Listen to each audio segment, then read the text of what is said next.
Hello everyone, আসসালামু আলাইকুম। আশা করি সকলেই ভালো আছো। আজকে আমি শেখাবো আমরা কিভাবে খুবই সহজে একটি পটচিত্র ড্রয়িং করতে পারি। মূলত আমাদের কি কি বস্তু লাগবে এই কাজটিতে? আমাদের মার্কার, সাইন পেন, পেন্সিল, জল রং। আর আমাদের এই পটচিত্র ড্রয়িংয়ে আমরা যদি জল রং ব্যবহার না করে প্রাকৃতিক রং ব্যবহার করি তাহলে খুবই ভালো হয়। আর যদি প্রাকৃতিক রং না থাকে সেক্ষেত্রে আমরা অ্যাক্রিলিক কালার ব্যবহার করলেও ভালো হয়। আর যদি ওইটাও না থাকে সেক্ষেত্রে আমরা নর্মাল আমাদের কাছে যেই রং উপস্থিত আছে, যে জল রং উপস্থিত আছে সেটা দিয়ে করে দিব। কিন্তু আমরা এখানে কোনো পেন্সিল কালার, কোনো মোম কালার ইউজ করতে পারবো না।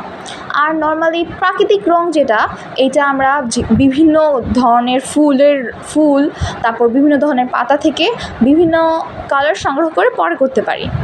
আর আমরা যদি পটচিত্রের বর্ডার লাইনের কথা বলি সেক্ষেত্রে আমরা কীভাবে করব? বর্ডার লাইনটা আসলে নর্মালি কোনো দাগ দিয়ে বর্ডার লাইন করা যাবে না, অন্য পোস্টারের মতন। এখানে আমরা বর্ডার লাইন যদি করি অবশ্যই ডিজাইন রাখতে হবে। আর যদি বর্ডার লাইন না করি সেক্ষেত্রে আমরা কোনো বর্ডারই দিব না। আর ভিতরের কালারটা কীভাবে করব? প্রথমে নর্মালি আমরা স্কেচ করে নিব, পরবর্তীতে কালার করব এবং কালার করা শেষ হলে প্রত্যেকটা বস্তুর আউটলাইনগুলো আমরা সাইন পেন দিয়ে দিব।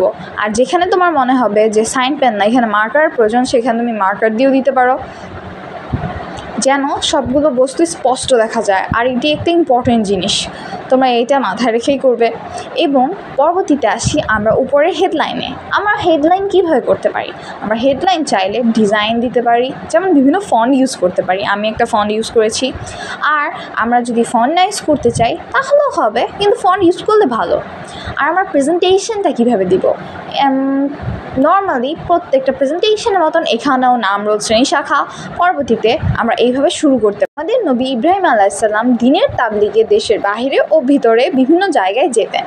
এইভাবে আমরা শুরুটা করতে পারি।